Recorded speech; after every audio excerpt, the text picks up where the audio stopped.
Assalamualaikum warahmatullahi wabarakatuh. Alhamdulillahi rabbil alamin, wassalatu wassalamu ala rasulillah amin. Nahmaduhu wa nasta'inuhu wa nastaghfiruh. Wa qala rabbi shrah li sadri wa yassir li amri wahlul 'uqdatam min lisani yafqahu qawli. Alhamdulillah, syukur kepada Allah Subhanahu wa taala kerana pada malam ini dapat bersama. InsyaAllah pada malam ini kita nak sambung hadis yang seterusnya di bawah tajuk waswasah, babun fil waswasah, iaitu hadis yang ke-68. Hadis yang ke-68. Wa an Anasin qala Rasulullah sallallahu alaihi wasallam, inna syaitan yajri minal insan majrad dam, muttafaqun alaih. Diriwayatkan daripada Anas, kata beliau, Rasulullah sallallahu alaihi wasallam telah bersabda, sesungguhnya syaitan bergerak di dalam tubuh manusia melalui saluran darah, majrad dam, yakni uruqud dam, saluran darah, urat darah. Hadis ini hadis muttafaq alaih.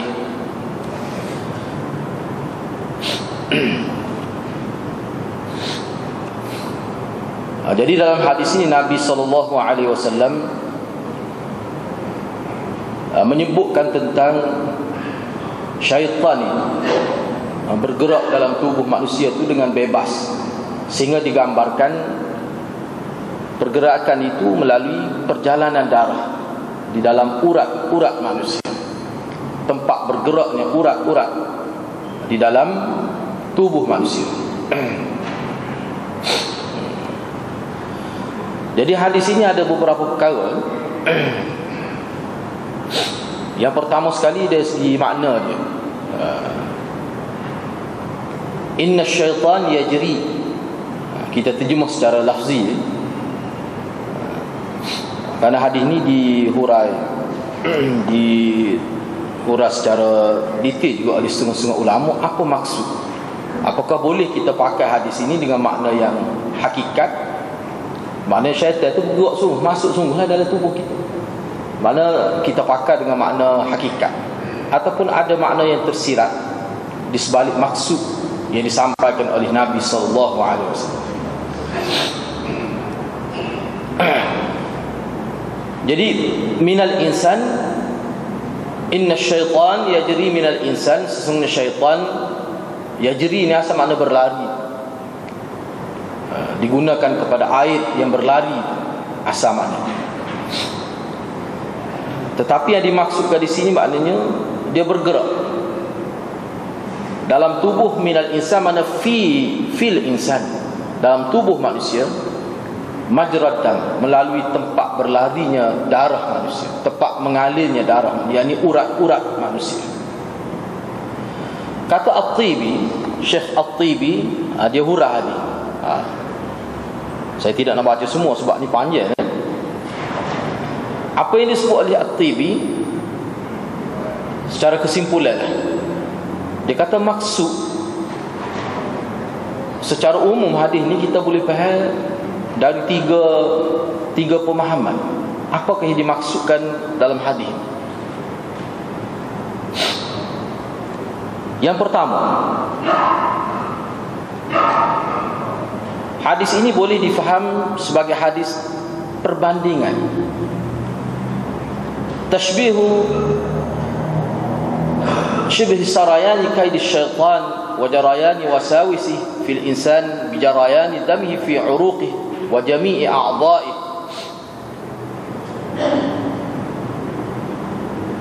Nabi sallallahu alaihi wasallam membuat perumpamaan pergerakan tipu daya syaitan dan berlakunya hembusan jahat syaitan, bisikan jahat syaitan dalam tubuh manusia itu seperti berlarinya darah dalam tubuh manusia melalui urat-urat. Jadi Nabi SAW ni kata Syekh At-Tibi, sebab At-Tibi ni dia ada khusus syarah tentang hadis Mishkat, syarah At-Tibi, seorang ulama yang hebat lah. Dia ada kitab khusus syarah At-Tibi. Jadi dia kata Nabi SAW menyamakan tipu daya syaitan, penipuan yang syaitan lakukan untuk menggelincirkan umat manusia daripada landasan sunnah ini. Makna berlaku itu seperti pergerakan darah. Maknanya mudah benar. Memang berlaku. Secara kita kata tak sakit sepuluh darah manusia. Kalau sakit darah, berhenti darah, matilah manusia tu. Jadi begitulah nak ayat ni, tipu daya syaitan supaya kita tahu. Sebab kalau Nabi tak ayat ni, kita tak tahu. Maklumat ni kita tak boleh akses dalam mana-mana simpanan maklumat tak ada. Nak ambil data ni mesti daripada Nabi, kerana Nabi bercakap berdasar pada maklumat daripada Allah. Yang kita sebut dalam istilah agama dia panggil wahyu. Jadi gitulah Nabi kata bergeraknya ataupun bebasnya penipuan yang dilakukan oleh syaitan terhadap manusia seperti bebasnya bergerak darah dalam tubuh manusia. Itu gambaran. Ini memberi erti bahawa syaitan Allah beri kuasa. Nak kata bui tauliah tu tak lah. Mana Allah bui tauliah pada syaitan nak merosakkan manusia, takut bunyi berat dah. Tapi mana Allah bui permintaan syaitan untuk menipu manusia ni, Allah Taala izinkan. Bukan bermakna Allah redha, Allah izinkan. Allah bui supaya syaitan tu boleh menipu manusia. Jadi dalam hadis ni yang pertama ni kata Syekh At-Tibi, jadi keupayaan syaitan untuk menipu manusia tu Allah bui sepenuhnya. Dia boleh buat. Dia boleh buat. Mana dia boleh provokasi, dia boleh eksploitasi kita, tapi dia boleh guna manusia sebebas-bebasnya untuk menyesatkan manusia. Kadang-kadang jadi lebih pada syaitan jahat manusia bila sampai satu tahap. Itu pendapat yang pertama kata Syekh At-Tibi. Tu Nabi nak ayat. Jadi kena beringatlah. Tujuannya supaya kita tahu bahawa kita manusia ni cerdik setara mana pun, tinggi setara mana pemikiran, kalau kita nak guna akal kita semata-mata nak lawan syaitan, memang tak mampu. Tu Nabi nak ayat. Kita kena guna agama. Sebab tu Nabi sebut banyak dalam beberapa kali dalam hadis Nabi sebut. Nabi kata manusia ni dia tak akan sesat kalau pegang Quran dan hadis. Maknanya kalau pegang dengan akal semata-mata, Nabi tak jamin manusia tu boleh tidak sesat. Yang boleh tidak sesat pegang Quran dan hadis. Sebab itulah kita tengok dalam sejarah sahabat ni macam-macam Allah buat sebab kita. Sahabat ni sebenarnya segi tahap pemikiran sebab kita. Maksud saya sebut gitu tu maksudnya ada yang rendah, ada yang tinggi pemikiran. Bukan kata semua sahabat tu intelek belaka minda dia, otak dia kelas pertama belaka. Tidak begitu. Ada yang tinggi pun, tetapi semua sahabat tidak sesat. Sebab apa? Sebab dia pegang kepada Quran dan hadis. Jadi untuk pegang kepada Quran dan hadis tidaklah memerlukan akal tu jenis akal profesor baru boleh pegang Quran dan hadis. Tidaklah begitu. Allah buat tidak begitu. Siapa sahaja manusia, martabat mana dia, status mana dia tu, kalau dia pegang Quran dan hadis, kita kena yakin dia tak akan jadi sesat. Itu maksud dia, kata Syekh At-Tibi. Tak kira dia tu manusia mana. Sebab tu kita tengok orang sesat ni hadirat bukan orang bodoh saja. Hak cerdik. Cerdik benar lah. Habis ring. Pelajar terbaik peringkat universiti, diiktiraf peringkat dunia, boleh jadi semua berhala, boleh jadi sesat. Sebab kalau nak guna akal manusia. Sebab tu saya suka guna istilah kesesatan. Kesesatan ni sebenarnya adalah satu penyakit. Itu satu penyakit. Sebab bila sebut penyakit ni, dia kena belaka. Kadang-kadang kena ke budak, kadang-kadang kena kau tu orang curi, doktor pun sakit. Jadi kesesatan ni adalah satu penyakit. Yang kedua, jadi pendedahan Nabi ni supaya kita beringatlah. Nabi kalau kita guna bahasa mudah hadirat, Nabi nak ayat kita siapa dia musuh kamu hak sebenar. Biar kamu tahu musuh kamu. Sebab orang manusia ni kalau dia tak kenal musuh dia, itu bahaya. Dia berada dalam zon bahaya. Dia tak kenal siapa musuh dia sebenar. Ni bahaya. Patut lebih teruk lagi orang royak pun dia tak dengar. Oh tu parut lagi. Parut lagi. Tak cakap royak tak dengar. Quran royak tak dengar. Hadis royak tak dengar. Ni bila-bila masa saja. Sebab tu kita jumpa hadis-hadis kehadapan ni, hadis-hadis ni Nabi SAW peringatkan lagi kita dengan hadis-hadis yang menyebut tentang bagaimana operasi syaitan. Sehingga disebut arash, apa ni kita kata singgah sana, pusat pemerintahan iblis itu berada di atas air. Nabi sebut daripada situlah pusat. Mana setiap hari syaitan ni dia akan hantar laporan kepada ibu pejabat. Orang ni sekian-sekian, bagaimana kesan, tipu daya yang dia lakukan terhadap manusia, sejauh mana berkesan. Semua tu maklumat dihantar setiap hari. Makna syaitan ni operasi dia tu terancam lah. Bukan pergi dengan bodoh gitu dok syaitan dok. Mana dia ada teknik dia juga, dia ada strategi dia juga. Apa yang Nabi perlu ayat gitu? Sebab kalau Nabi tak ayat, kita tak tahu. Dan bila Nabi ayat, maka kita kena berwaspada lah. Berwaspada lagu mana tu kita bincang selepasnya dalam hadis seterusnya. Yang kedua, kata Syekh At-Tibi, wa al-thani yajuzu an yakuna haqiqah. Boleh jadi juga maksud syaitan bergerak ni secara hakikat. Syaitan sungguh zat syaitan. Boleh jadi gitu. Bukan kata tamthil, bukan kata tashbih, perbandingan, perumpamaan, tidak. Hakikat. Makna syaitan boleh masuk dalam tubuh manusia. Boleh juga gitu. Harus kita faham gitu dalam hadis. Kerana Allah SWT mampu menciptakan jisim yang halus, yakni tubuh yang halus yang boleh bergerak dalam tubuh badan manusia selari dengan pergerakan darah dalam tubuh manusia. Kerana syaitan itu zat syaitan, itu tubuh dia, tu jisim syaitan, dia tidak serupa dengan jisim manusia. Kita kata dalam tubuh kita sebanyak mana kita kata makhluk-makhluk halus, kuman kita atau bakteria hidup, kita tak nampak tu, nak tengok dengan mata kasar kita tu. Kadang-kadang mikroskop biasa pun tak mampu tengok, kena alat yang lebih sensitif nak tengok dalam tubuh manusia.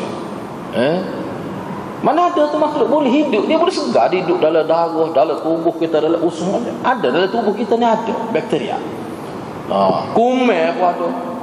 Katanya ada hak jahat, ada hak baik kuman pun dah.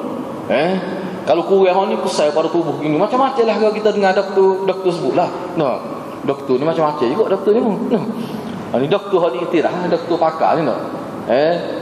Orang ni kata doktor hak mengaji ni, ada juga doktor tak mengaji, tu tak boleh pakar lah. Ni doktor hak mengaji lah. Doktor hak mengaji. Jadi kalau sekadar tu kita boleh faham. Bila doktor kata, kita yakin sebab doktor bercakap dasar kepada kepakaran dia, bidan dia. Mana dalam tubuh kita ni hak kita tak nampak, ada makhluk Tuhan yang kita tak nampak tengok. Payah kalau kita nak faham ni. Ni Syekh At-Tibi sebut lah. Maknanya syaitan itu satu makhluk lain. Orang panggil makhluk halus, makhluk ghaib, kita tak nampak. Susah kalau Tuhan nak buat dia boleh bergerak dalam tubuh mana dengan bebas. Seperti mana makhluk lain ada juga menumpang dalam tubuh kita. Boleh, tak ada masalah. Tu maknanya kalau kita nak pakai makna dia secara hakikat. Secara hakikat. Boleh juga dengan makna gitu. Makna gerak sungguh. Lepas tu kita kata tak ada berasa ni pun. Dalam tubuh kita ni hak bakteria tak ada berasa gah pun segar. Nak daripada kecil sampai umur 60 70. Tak ada berasa gah pun. Kalau berasa susah kita. Tak ada berasa gah pun. Ya orang kita sahwat masuk nasi dah tekak tak berasa kau apa punya. Mana tak ada berasa. Itu perkara yang kita boleh terima secara saintifik lah kita kata.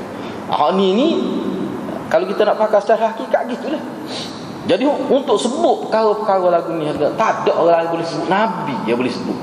Sebab ni termasuk dalam perkara ghaib. Jadi perkara ghaib ni hanya Nabi saja boleh sebut. Sebab tu ulama kata kalau ada orang yang mari sebut tentang perkara ghaib, tu dia bermasalah. Sebut tentang perkara ghaib, gini tentang azab kubur, kelebihan. Sebab kelebihan dalam agama ni autoriti hanya Nabi, ulama kali. Mana ulama kalau dia nak berkecek, dia nak mengeluarkan kenyataan bahawa buat gini ada kelebihan gini ni, dia mesti ada sandaran kepada Nabi. Sebab Nabi itu khusus Allah hantar untuk kecek bab agama, khusus dalam bab kelebihan. Orang lain tak boleh. Rasul raya alim tu oli tahu mana pun tak boleh. Dia mesti ada sandaran. Itu dia panggil manhaj agama kita. Kalau kita lari daripada waktu, itulah orang panggil sesat. Sesat lah tu. Kau lari daripada tu. Itu dia panggil manhaj. Kalau ni manhaj ni tidak berkait dengan mana-mana mazhab. Ini manhaj agama. Ini manhaj agama. Setiap orang yang mengaku beragama Islam, dia mesti pegang manhaj, iaitu kelebihan dalam agama, bab fadail dan agama ni dalil. Dia mesti ada sandaran. Sebab tu kalau kita tengok hadirat ulama-ulama kita, kurung pertama, kurung kedua, kurung ketiga, ulama-ulama yang tercatat nama dalam sejarah, orang panggil zaman keemasan, tak ada kecek barang pelik-pelik. Tak ada kecek barang pelik-pelik, tak ada. Apa? Ni kerana dia ni faham molek manhaj Quran dan Sunnah. Itu kita kena ingat. Yang ketiga, kata Syekh At-Tibi juga, boleh juga kita faham hadis Nabi sebut ni secara majaz, bahasa sindiran. Tidak boleh kita pakai dengan makna hakikat. Hak Nabi nak ayatnya, Nabi umpamakan syaitan bergerak dalam tubuh kita ni selari dengan pergerakan darah. Nabi nak ayatnya bahawa tipu daya syaitan dan bisikan jahat syaitan ni bergerak dalam tubuh manusia ni melalui darah tu, maknanya dengan mudah saja. Bila-bila masa, tak kira waktu, tak kira tempat, syaitan dia boleh membisikkan bisikan jahat yang kita sebut sebagai waswas itu.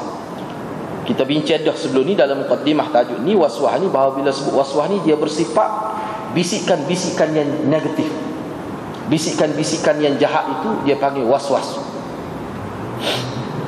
Waswas ni macam-macam lah, banyak peringkat lah waswas. Ada waswas dalam bab akidah, ada waswas dalam bab syariat, dalam bab ibadat, dalam bab kehidupan biasa. Waswas. Seperti kita tengok orang waswas dalam semaya itulah hadirat.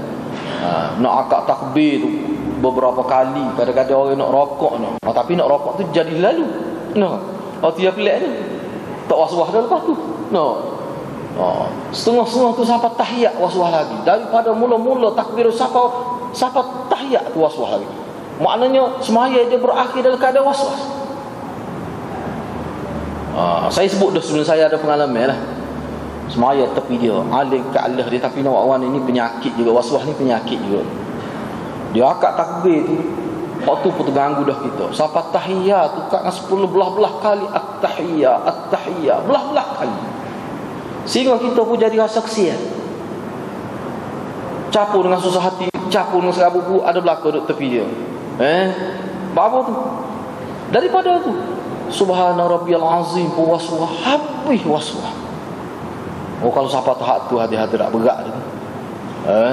Sebab tu ulama sebut dalam kitab, bila kamu nak semaya, supaya Nabi ayat tu, pergi kat akad takbir, fakabbaru, maka takbir Allahu Akbar. Lepas tu kalau mari waswas syaitan kata dak, memang aku nak buat mudah-mudah hari ni semaya. Mau niat lawan gitu, kalau tak saya kata auzubillahi minasyaitanirrajim. Dah sebut dalam kitab hati, kita lemah ni sebut dalam kitab ni. Bila mari waswas dalam semaya kita tak salah ya. Biar kita sedar waktu tu waswasatun min wasawis syaitan. 2-3 kali ya ulama kata, pengalaman ulama dalam bidang yang buat kajian tentang jiwa. Dia sebut beberapa kali ya kita lawan. Dia kehilang. Tak waswas dalam hari tu. Tapi dah kita layan. Waktu mari agak tu tak sempurna. Tak apa, tak sempurna pun. Gitu. Lepas hari tu molek. Tu cara lawan syaitan. Sebab tu ada setengah-setengah ahli dalam perubatan Islam lah, rawatan tradisional. Dia pakai kaedah Islam. Dia kata, walaupun benda tu hitam, kalau makhluk halus tu kata hitam, kita kena kata putih. Tu dia. Nak pergi lah, nak lawan. Itu sebagai isyarat nak lawan syaitan. Sampai begitu sekali. Jadi kalau kita layan kan, mula-mula berlaku waswas pada takbiratul ihram. Lama-lama kalau tak berubah tu dia pergi kepada siapa doa iftitah pun waswas pula, Fatihah habis sampai tahiyat waswas pula. Tapi assalamualaikum dah. Waktu sekali buat jadi lalu assalamualaikum. Kita pun nemu ni mana salah tak waswas. Assalamualaikum jadi molek. 2 kali saya jadi jiran dia dalam sok maya memang terganggu parut. Patutlah tak lih, patut dosa tu lah tu. Dia kena rawat tu tak lih tu. Takkan kita nak bawa ibadat dalam keadaan was-was gitu, jumpa Tuhan sesat? Memang tidak sesuai. Kau tu was-was dalam bab tu. Kau was-was dalam bab akidah ni lagi pula. Was-was dalam bab akidah ni lagu mana? Dia nampak hak syirik tu tidak syirik. Ni pula. Dia nampak hak boleh mencederakan tauhid itu, dia nampak hak itulah sebenarnya memperkasakan tauhid. Ni juga termasuk dalam was-was. Tapi dia tak bunyilah sebut tu. Muka bukan bagi sebut, bagi kepercayaan. Tapi ni termasuk dalam was-was. Hak ni hak paling berat. Sebab tu kalau kita perhati dalam hak ni, dalam hadis ke berapa baru ni, hadis yang ke-64, kalau kita tengok hadis ni, ni was-was. Ni was-was dalam bab akidah, bab usuluddin. Sahabat-sahabat tanya Nabi, kami ada mari, nak mari telitah. Dia mari telitah. Dah, kita ni, setiap kita mesti ada mari telitah. Ya Allah, kau Tuhan ada. Dia mari telitah, betul bawa kereta, dia mari tu. Dah. Sebab ni kan, Allah menciptakan semua ni. Lepas tu siapa pula cipta Allah SWT? Dia mari telitah, mulut tak bunyi. Tu jalan tu. Lepas tu syaitan nak ganggu kita, nak menimbun, nak melonggarkan, dia panggil akidah kita, dengan dia sentuh isu yang berkait dengan akidah. Tapi kalau kita tidak mengaji, tidak terdedah dengan pengajian hadis, boleh jadi terganggu. Dan kita kena ingatlah, sebab tu Nabi sebut kalau kita belajar habis hak ni, syaitan ni dia memang, syaitan ni dia tak ada kerja lain, satu yang kerja dia. Sebab ada dalam internet sebut sepuluh beruk, dia kerja dia satu je. Ulahnya yang kerja dia. Tak ada kerja lain. Tidak kata nak nanya saya ke beruk ni, tak. Tu yang kerja dia. Beruk Afrika ke beruk sini, ke beruk Jepun ke tak. Satu kerja dia. Parut juga kadang-kadang ustaz-ustaz dalam internet ni. Tapi betul juga dia sebut satu je. Semua syaitan kerja dia satu je. Enggak, dia tidak mati sebab kita. Katakanlah dia mari menimbulkan was-was dari diri kita, tak berjaya itu. Jangan kita sedap, dia akan mari pula. Sebab syaitan, sebab tu Nabi sebut dia duduk dalam darah kita. Dia tunggu masa masa mana kita lemah. Masa mana kita lemah, masa mana kita lalas, itulah dia mari. Kadang-kadang kita pun tak tahu masa mana kita lalas. Syaitan dia tahu. Sebab dia duduk perhati semua. Dia duduk perhati semua. Sebab tu orang yang paling banyak berzikir kepada Allah, dialah orang yang paling jauh daripada gangguan syaitan. Kita akan jumpa belakang dalam hadis tu akan datang. Ini sebagai peringatan. Jadi sebab itulah isu zikir ni hadirat, dia isu besar.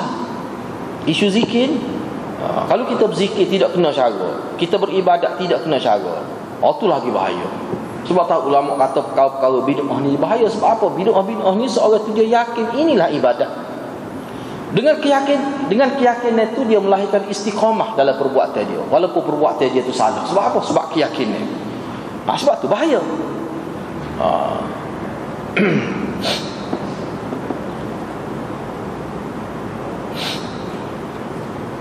Jadi yang ketiga ini, Nabi bandingkan penipuan syaitan ini seperti berlarinya darah dalam tubuh manusia. Maknanya apa maksudnya? Akan terus menerus berlaku.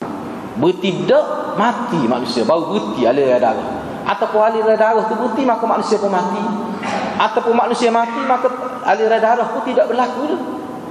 Jadi manusia, syaitan ni, dia akan ganggu manusia sampai kepada manusia mati. Bila manusia mati, baru dia tidak ganggu.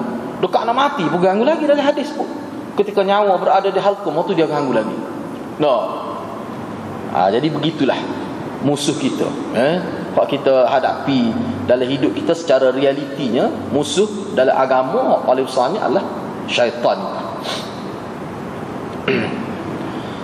Cuma di sini Syekh At-Tibi dia sebut, dia kata syaitan ini yastahwadhu 'ala an-nufus wa yanfusu wasawisah fil qulub biwasitatin nafsil ammarah bis-su.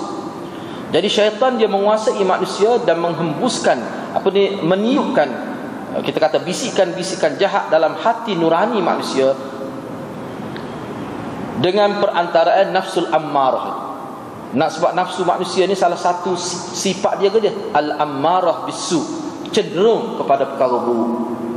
Kalau kita panggil nafsul ammarah itu, maknanya cenderung kepada perkara buruk. Jadi syaitan dia ambil kesempatan tu, potensi dalam diri manusia tu, yang mana manusia ni boleh dikatakan umum manusia ni dia lebih cenderung kepada perkara maksiat itu. Sebab apa? Banyak hadirat kita jumpa dalam hadis. Salah satu waswah syaitannya ke dia apa ni? Dia tazyin. Tazyin ni maknanya dia bui kita nampak molek. Pada pandangan manusia ni, maksiat ni nampak molek. Tu cara salah satu cara syaitan nak mengelirukan manusia. Jadi perkara-perkara tak molek, perkara maksiat tu jadi rasa molek. Jadi rasa nak, rasa minat. Siapa ingat-ingatnya nak buat maksiat. Tu semua tu kan apa? Potensi al-ammarah bisu ni satu potensi buruk dalam diri manusia. Jadi Allah buat gitu sebagai uji liyabluwakum ayyukum ahsanu amal. Allah nak uji kita, Allah buat gitu supaya malaikat tak ada ammarah bisu ni, tak ada malaikat yang tak ada cenderung nak buat jahat, tak ada. Tak serusin lah kita kena using ke diri kita. Malaikat tak serusin, memang Tuhan buat dia tu satu hala, tapi manusia ni tidak. Sebab tu Syekh At-Tibi sebut, dia kata potensi yang ada atas diri manusia itu dieksploitasi oleh iblis itu. Dia guna tu. Sebab itulah kalau kita perhati dalam hadis Nabi ni semua perkara, kalau benda tu tak betul, benda tu tak molek, benda tu salah, kecil pun dia akan tegur. Sebab apa? Sebab syaitan ni dia hidup di atas kesilapan manusia. Silap sikit, tapi kalau kita tak betul, syaitan akan besar kesilapan tu. Akhir sekali jadi kecil jadi besar, daripada sekali buat jadi kebiasaan. Kenapa? Kerana kita pandai kesalahannya ni kecil, kita tak pandai belah nak muka kecil. Tak. Nabi ni sahabat dia kecek silap bahasa, dia tegur lah, tak boleh, tak betul bahasa lagu ni. Padahal bahasa Arab dah tu. Tengok dalam hadis. Sahabat Nabi kecek, saya tak ingat hadis, tapi adalah hadis tu. Maknanya silap bahasa Nabi tegur. Maknanya Nabi nak mengajar kita buat apa-apa biar betul. Jangan kita anggap sahabat tak apalah, mungkin ni kecil juga. Tak, dia kena betul.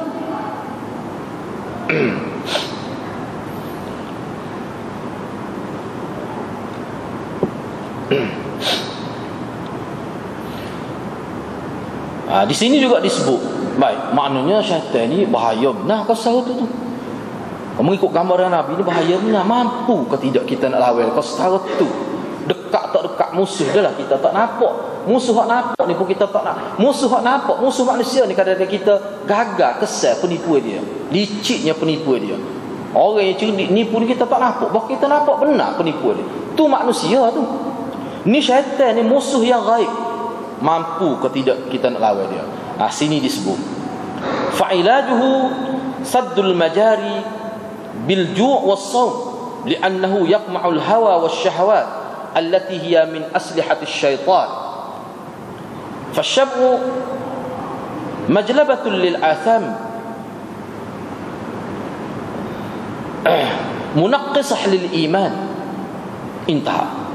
Jadi kata Syekh At-Tibi, dia kata cara kita nak rawat, nak lawan hak ni, nak sekat supaya syaitan ni, operasi syaitan tu terbantu, kita nak sekat majari. Sekarang ni Nabi ayat syaitan tu dia bergerak dalam tubuh kita, nak pergi ke otak kita, nak pergi ke hati kita tu, dia melalui saluran darah dia ni. Lagu mana kita nak sekat supaya benda tu terencak lah, terganggu. Kita nak sekat pergerakan syaitan dengan cara kita puasa, jangan kenyang sangat. Ni cara dia. Ini antara hikmat puasanya. Hikmat puasanya, kerana dengan kita berpuasa, kita menahan daripada kenyang semua tu. Kita kata kenyang setengah-setengah, siapa tak nak nyawa makan. Dengan cara berpuasa, kerana puasa itu dia boleh dia boleh mengekang hawa nafsu dan syahwat. Yang mana hawa nafsu dan keinginan yang melonjak dalam diri manusia tu, hak tu dalam istilah agama dia panggil aslihatus syaitan. Rupanya kenyang hawa nafsu kehendak. Setiap kehendak kita layan belaka. Kita kena ingat hawa nafsu dan kehendak manusia tu, itulah senjata syaitan. Jadi apa maksud tu? Maksudnya kehendak kita ni kita tidak boleh layan semua. Kalau setiap kita nak kita penuhi, tak kira baik tak buruk, kita tak ambil kira tu, di situlah orang panggil manusia itu sudah terperangkap dengan perangkap syaitan. Jadi rupanya hawa nafsu yang semula jadi dalam diri kita Allah buat tu, hak itulah senjata syaitan. Jadi maknanya senjata tu kita kena kawal molek lah, kerana dia boleh menjadi senjata syaitan. Supaya duit lah kita kata. Sepuluh duit. Duit ni hadirat. Tak, dia berguna belaka untuk buat maksiat boleh, buat ketaatan pun boleh. Nak beli nasi pun boleh, nak beli dadah pun boleh, nak rasuah. Duit tu belaka orang guna. Tidak kata orang untuk rasuah ni duit lain, siri lain. Agung pun tidak agung tu dah. Duit tu lah. Tetapi penggunaan itu dia merubah status duit itu, duit haram, duit halal. Begitulah juga hawa nafsu manusia ni kita. Kalau kita guna sesuai dengan kehendak sunnah, maka dia menjadi senjata untuk lawan syaitan. Tetapi kalau kita tak pandai exploit hawa nafsu, tak pandai guna hawa nafsu kita, maka hawa nafsu kita menjadi syaitan, menjadi senjata untuk memusnahkan diri kita. Sebab tu hadis ni termasuk dalam hadis inzar. Hadis ni termasuk dalam hadis inzar, hadis peringatan daripada Nabi SAW. Yang terakhir disebut oleh Syekh At-Tibi, dia kata kenyai sokmo ni, kenyai ni tidak salah, tapi jangan kenyai sokmo, tak raja lapar. Syab ni ada kenyai ni bukan makna kenyai biasa ni, syab ni dalam bahasa Arab. Syab ni kenyai ni siapa kenyai? Orang Kelantan kata kenyai ciri. Tu nak kata ke dia kenyai mana lah. Siapa skok gitu kenyai no. Dia ni apa ni yang menarik dosa dan yang mengurang keimanan. Lepas tu ni lagu mana ni? Inilah praktik Nabi SAW. Kalau kita perhati Nabi, Aisyah misalnya, inilah cara hidup dia. Makan ni maknanya tidaklah kata ada kenyai. Bukan kata jangan kita kata Nabi ni tak ajak kenyai, tak ada kenyai kalau habuk makan. Itu penyakit pula tu kalau makan tak kenyai tu. Ada kenyai tu, cumanya tidaklah sepanjang masuknya, sehingga tidak kenal lapar tu. Tidak gitu. Sebab tu dia ada puasa bulan ni, puasa tahun ni, puasa bulan ni, puasa mingguan. Apa tu? Nak ajar ni.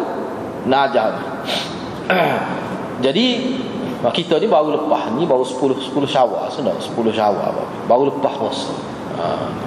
Lepas tu kita kata puasa dah tak jadi. Memang kita tak tinggal dah. Nak jadi 31 hari lala dah. Nah. Tapi sekat 30. Lepas tu tak ada puasa berapa tu. Dia gini ada saya nak sebut, biarlah lepas dah puasa pun dah. Nak kaitkan dengan ni. Dia ada satu huraian dalam sebuah buku. Dia ulama ni, dia juga doktor. Dia maulana dan dia juga doktor perubatan biasa. Dia buat kajian, dia kata sebenarnya puasa ni yang dimaksudkan puasa tu bukan 12 jam. Tu ta'arif, sekadar ta'arif tu hak zahir je ta'arif tu.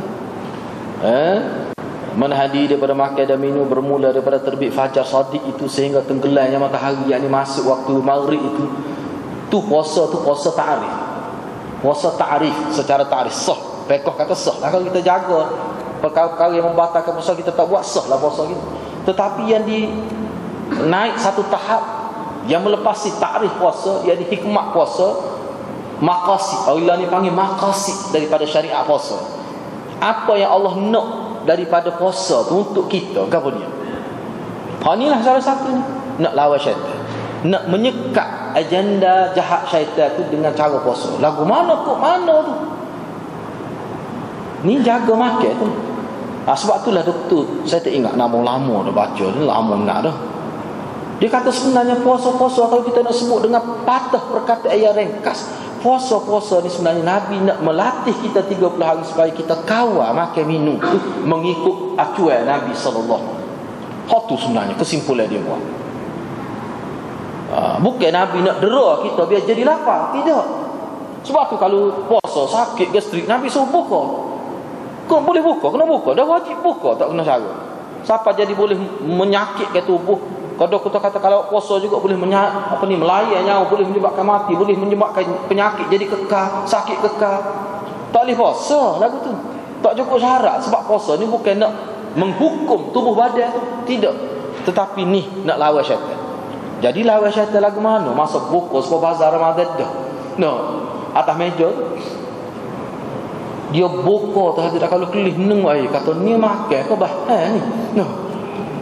Ni orang tak darah tu dia panggil lagu tu. Tidak buka puasa dah tu. Doa tak sekira baca dah lah. Salah baca doa tu.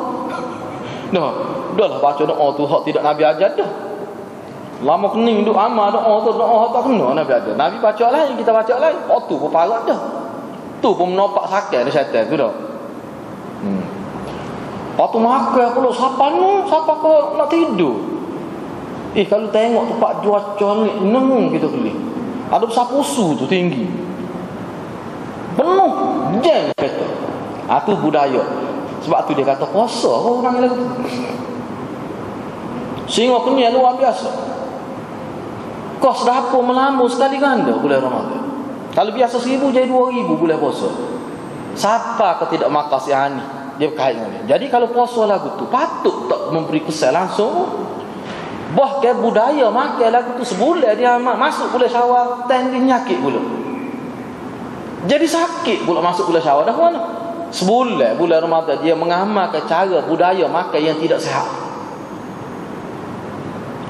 Doktor tu sebut, dia kata bila kita pelapar 12 jam tempat kita lah 12 jam ni, tempat lain sesuatu lebih lagi 12 jam, tiba-tiba kita masuk makanan 5 jenis makanan dah.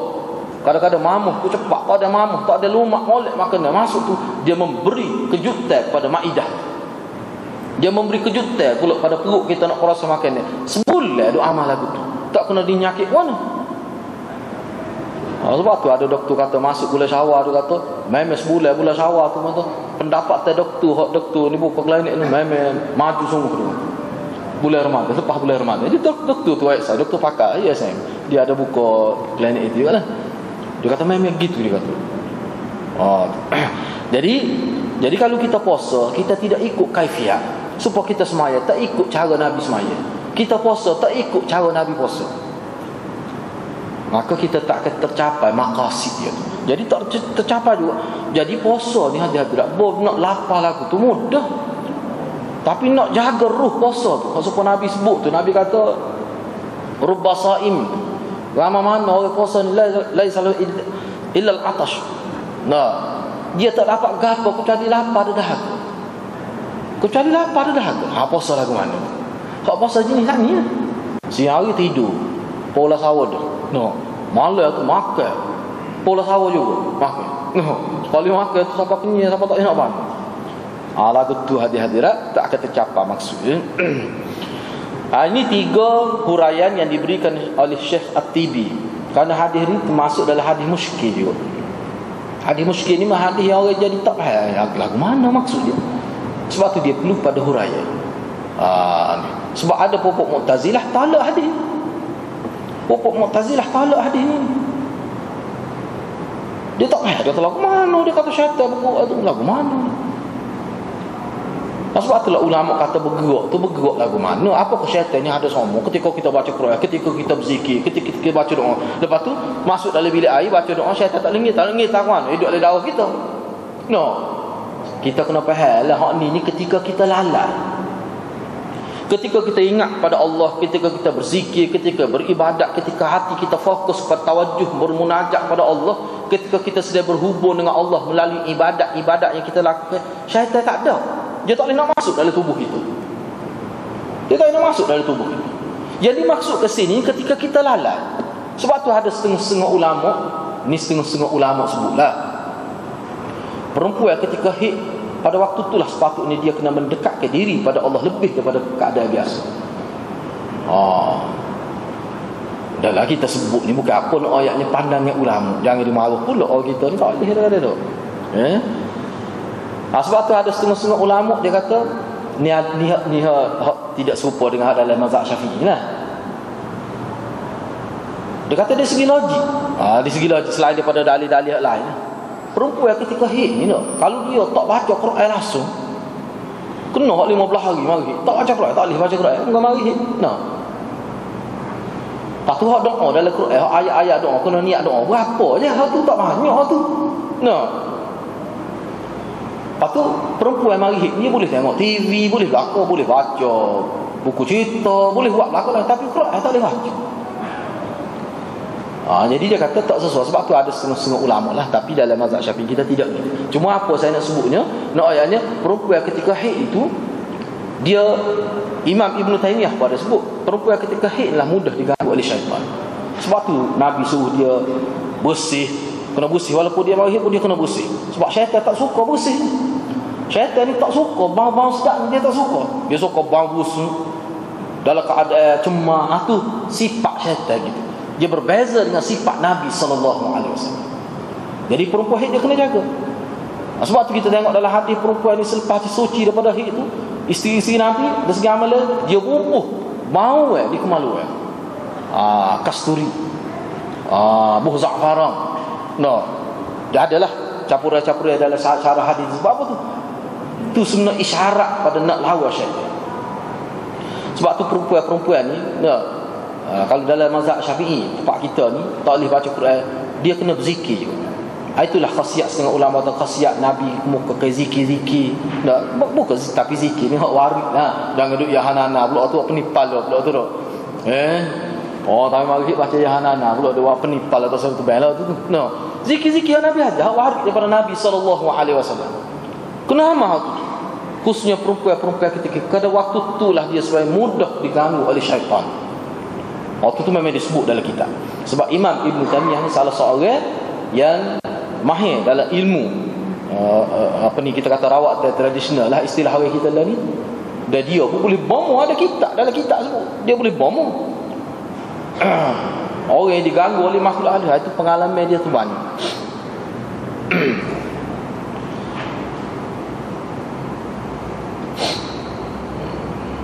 Baik. Selain daripada itu, satu perkara lain lagi yang disebut di sini yang molek juga untuk kita kongsi.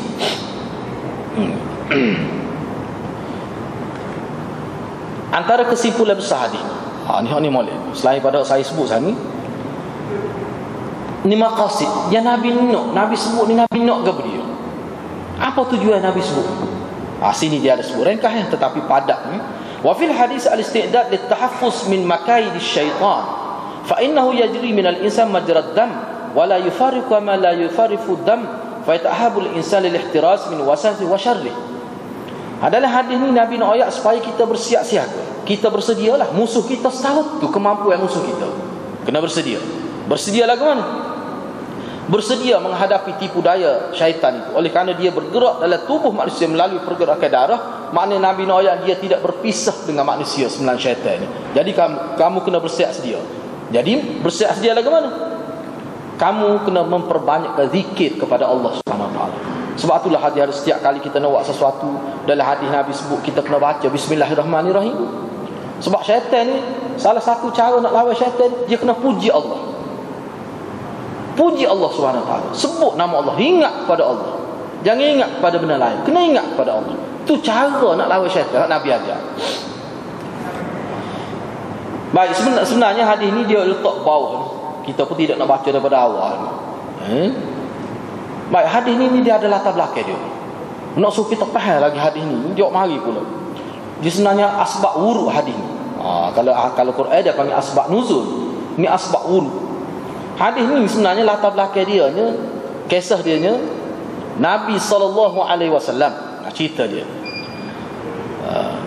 ketika Nabi beriktikaf di dalam masjid, isteri Nabi nama Safiyah bin Hayy. Isteri Nabi bernama Safiyah. Dia pergi jumpa Nabi ketika Nabi sedang beriktikaf di masjid. Gitu cerita ringkas, tidak sebut secara detail. Jadi bila Safiyah tu balik, maka Nabi pun ikut bersama Safiyah balik mengikut isteri dia. Tiba-tiba ada dua orang lelaki daripada Ansar lalu dekat Nabi, selisih dengan Nabi. Selisih ni dekat setahu mana wallah, tapi Nabi nampak dia nampak Nabi. Fada'ahuma faqala innama hiya Safiyah. Nabi pun panggil dua orang ni, lelaki Ansar ini. Nabi kata hak tu perempuan hak sana tu, hak lalu sana tu isteri aku tu Safiyah. Qala subhanallah. Maka dua orang lelaki Ansar ni berkata subhanallah. Maka Nabi pun sebutlah, dan Nabi isyarat kepada dia supaya dia menjauhi daripada terjebak dalam tuhmahan. Nabi tak sendiri sebab Nabi duk perasan dua orang tu dia macam pelik. Apa Nabi dia ikut orang tina ni? Nabi kata itu bini aku tu. Jadi Nabi perasan. Berkali-kali ni pun kelih dengan anak-anak mata berasa curiga. Kan kita boleh perasan, kita tengok dia ni duk syok tolak aku. Kenapa betul lalu? Sebab Nabi panggil mari. Ni Sani, Safiyah tu isteri aku tu. Mu jangan duk berasa macam-macam pula. Tu cerita dia. Gapo dia hang ayat situ? Maknanya kena jauh daripada timbul prasangka ni, su'zan ini. Kerana itu senjata syaitan nak menyebab. Daripada situlah bermula fitnah, bermula mengumpat, daripada situlah kau. Mana kalau ada sesuatu kita sendiri ni yang kita berasa kemungkinan orang berasa kemungkinan terfitnah dengan perbuatan kita tu, kita betul lah. Kalau tu Nabi nak ajar kita. Yang bermaksud sana gini, jangan silap faham. Koyaklah. Sebab kadang-kadang dia tak selari hak kita sebut dengan hak kita nak sebut. Kita nak sebut lagu lain, tiba-tiba sebut lagu lain. Hak tu baik mulut lah. Kalau kita puasa kena betul lah. Itu pengajaran daripada hadis, daripada asbab wurud hadis. Nabi panggil dua orang tu. Nabi kata tu Safiyah tu, isteri aku tu. Wah. Padahal Nabi jalan dia ikut gitu, ikut belakang gitu, bukan kata duk pegang-pegang gitu. Dah, kalau tu lagi parah. Jadi maknanya dalam bab ikhtilat bainan nisa'i war rijal ni, pergaulan lelaki perempuan ni sunnah. Nak supaya tidak terfitnah. Sebab kalau kita tengok orang-orang politik misalnya, kita bukan nak kata, kalau kita perhati orang politik yang terfitnah dengan perempuan ni, sebelum dia terfitnah tu kita tengok dia tak jaga mana. Perhatilah, dia tak jaga mana. Bukan orang politik saja, mana-mana orang pun biasanya gitu dah. Kalau dia jaga sungguh seperti mana itu, payah kaklah tu orang nak fitnah dia dengan perempuan. Payah kaklah. Biasanya begitu kalau kita perhati. Sebelum dia difitnah tu memang dia nampak tak jaga mana. Maka di situlah ruang tu ada. Sebab syaitan ni ada hak nampak kelih, ada hak tak nampak kelih. Kita kena ingatlah tu, kena beringat, okay?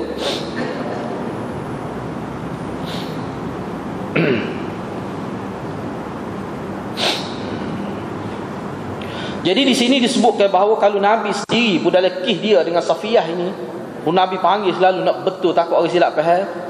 Ini sebagai satu isyarat bahawa antara ajaran yang perlu kita jaga dalam proses kehidupan kita bergaul dengan sesama manusia ni, kena jaga tu.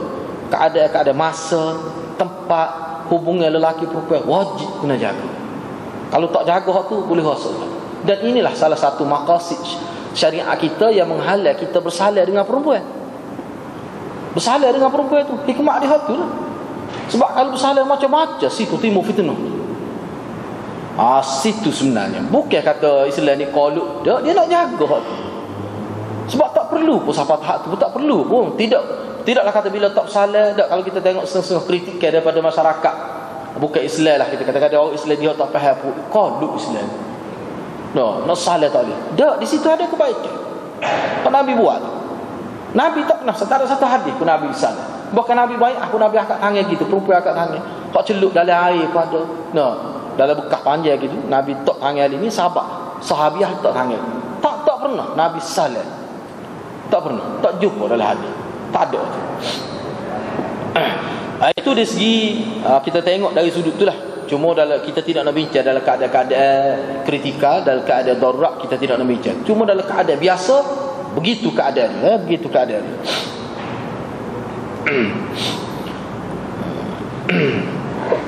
Gitulah hadis itu secara sebab dia kalau nak panjang perbincangan hadis ni, dia ada lagi dalam syarah lain, tapi waktu panjanglah. Cuma sekadar itu pun kita boleh nampak dah bahawa yang dimaksudkan di sini, tujuan Nabi sebut gini supaya sanalah nak ayatnya bahawa kena berwaspada sungguh. Tak ada jalan lain kita nak lawan syaitan ni kecuali dengan cara ikut sunnah Nabi sallallahu alaihi wasallam.